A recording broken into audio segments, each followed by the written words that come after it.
I'm billionaire. ఈ 2 రోజులల్లో మీరు చూసే ఉంటారు, ఆంధ్రప్రదేశ్ మరి తెలంగాణలో పెద్ద హాట్ టాపిక్ మన అమరావతిని అనుకోకుండా ఒక చెడు మాటలు అన్నారని.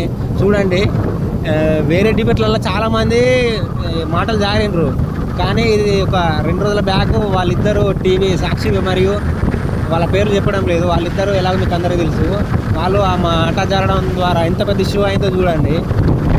వాళ్ళ జీవితంలో వాళ్ళు జైలు పోతారని అనుకోలేదు, ఎంత పెద్ద న్యూస్ లీడర్లు అయినా కానీ.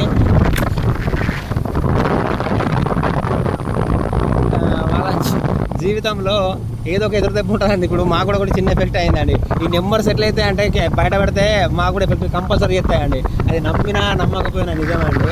ఎందుకంటే కొంతమంది జీవితంలో ఎప్పుడు బ్యాడ్ జరగాలని, ఎప్పుడు గుడ్ జరగాలని నెంబర్స్ రూల్ చేస్తాయండి. లేకుంటే మీరు చూడండి, ఆ సాక్షి టీవీ డిబేట్ ఎందుకు పెట్టాలి, అనుకోకుండా మాట జారడం ఎందుకు, జైలుకు పోవడం ఎందుకు? మీరే చూసి ఉంటారండి, జైలుకు పోయిన వ్యక్తి ఇప్పుడు ఆంధ్రప్రదేశ్లో చాలా వీక్ అయిపోతాడండి.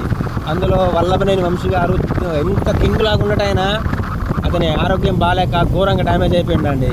కొంచెం చూడండి, అది మీకు ప్రతి జీవితంలో మిమ్మల్ని రూల్ చేసేది నెంబర్స్ అండి. వాస్తు, ఆస్ట్రాలజీ అన్నీ నమ్ముతారు, కానీ అవి కాపాడతాయి మిమ్మల్ని. ఇప్పుడు వాళ్ళు కూడా ఎంతో కొంత వాస్తున్నాయని నమ్ముతారు కదండి. నేను ఎక్కువ శాతం 100కు 100% నమ్మేది నెంబర్స్ అండి. ఎందుకంటే మన డేట్ చేంజ్ అయిన కొద్దీ మన లైఫ్లో జరిగే సంఘటనలు కూడా చేంజ్ అవుతూనే ఉంటాయండి.